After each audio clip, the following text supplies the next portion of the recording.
তাতে নিহারের নাম নিয়ে কমিটিতে এই আলোচনায় তার অহংকারে ঘা লাগল। সুরীতি নিহারকে বললে, এ তোমার অন্যায় অভিমান। স্বয়ং ভাইসরয় নিযুক্ত করবার সময়ও কাউন্সিলরের মেম্বারদের মধ্যে তা নিয়ে কথাবার্তা চলে। নিহার বললে, তা হতে পারে, কিন্তু আমাকে যেখানে গ্রহণ করবে সেখানে বিনা তর্কেই গ্রহণ করবে। এ না হলে আমার মান বাঁচবে না। আমি বাংলা ভাষায় MA-তে সর্বপ্রথম পদবি পেয়েছি।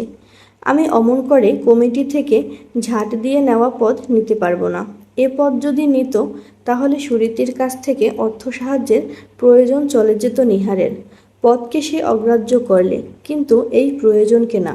সুরীতির জলখাবার প্রায় বন্ধ হয়ে গেল। বাড়ির লোকে ওর ব্যবহারে এবং চেহারায় অত্যন্ত উদ্বিগ্ন হয়ে উঠল। ছেলেবেলা থেকেই ওর শরীর ভালো নয়, তার উপরে এই কষ্ট করা, এ তপস্যা কার জন্য সে কথা যখন তারা ধরতে পারলে তখন তারা নিহারকে গিয়ে বললে, হয় তুমি একে বিবাহ করো, নয় এর সঙ্গ ত্যাগ করো। নিহার বললে, বিবাহ করা তো চলবেই না। আর ত্যাগের কথা আমাকে বলছেন কেন? সঙ্গে ইচ্ছে করলেই তো তিনি ত্যাগ করতে পারেন। আমার তাতে কিছুমাত্র আপত্তি নেই। সুরীতি সে কথা জানত। সে জানত নিহারের কাছে তার কোনো মূল্যই নেই, নিজের সুবিধাটুকু ছাড়া। সেই সুবিধাটুকু বন্ধ হলে তাকে অনায়াসে পথের কুকুরের মতো খেদিয়ে দিতে পারে। এ জেনেও যত রকমে পারে সুবিধে দিয়ে, বই কিনে দিয়ে, নতুন খদ্দরের ঠান তাকে উপহার দিয়ে, যেমন করে পারে তাকে এই সুবিধার স্বার্থবন্ধনে বেঁধে রাখলে। অন্য গতি ছিল না বলে এই অসম্মান সুরীতি স্বীকার করে নিলে। একসময় মফস্বলে বেশি মাইনের প্রিন্সিপালের পদ পেয়েছিল।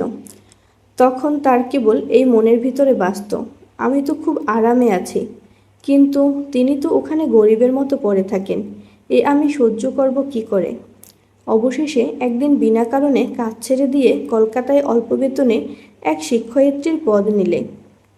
সেই বেতনের 12 আনা যেত নিহার রঞ্জনের পেট ভরাতে, তার শখের জিনিস কিনে দিতে। এই ক্ষতিতেই ছিল তার আনন্দ। সে জানত মন ভোলাবার কোনো বিদ্যে তার জানাই ছিল না। এই কারণেই তার ত্যাগ এমন অপরিমিত হয়ে উঠল। এই ত্যাগেই সে অন্য মেয়েদের ছাড়িয়ে যেতে চাইছিল। তাছাড়া আজকাল উল্টো প্রগতির কথা সে ক্রমাগত শুনে আসছে যে মেয়েরা পুরুষের জন্য ত্যাগ করবে, আপনাকে এইটাই হচ্ছে বিধাতার বিধান। পুরুষের জন্য যে মেয়ে আপনাকে না উৎসর্গ করে সে মেয়েই নয়, এই সমস্ত মত তাকে পেয়ে বসল। কলকাতায় যে বাসা সে ভাড়া করল খুব অল্প ভাড়ায়, স্যাঁতস্যাঁতে রোগের আড্ডা, তার ছাদে বের হবার জো নেই। কলকাতায় কেবলই জল গড়িয়ে পড়ছে। তার উপরে যা কখনো জীবনে করেনি তাই করতে হলো, নিজের হাতে রান্না করতে আরম্ভ করলো। অনেক বিদ্যে তার জানা ছিল, কিন্তু রান্নার বিদ্যে সে কখনো শিখেনি। যে অখাদ্য অপথ্য তৈরি হতো তা দিয়ে জোর করে পেট ভরাতো, কিন্তু স্বাস্থ্য একেবারে ভেঙে পড়ল।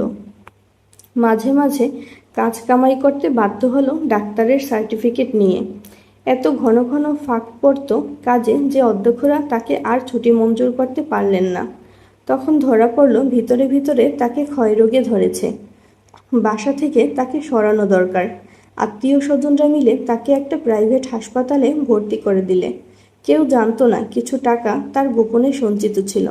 সেই টাকা থেকেই তার বরাদ্দ মতন দেয় নিহারের কাছে গিয়ে পৌঁছাতো। নিহার সব অবস্থায় জানতো, তবু তার প্রাপ্য বলে এই টাকা সে অনায়াসে হাত পেতে নিতে লাগলো।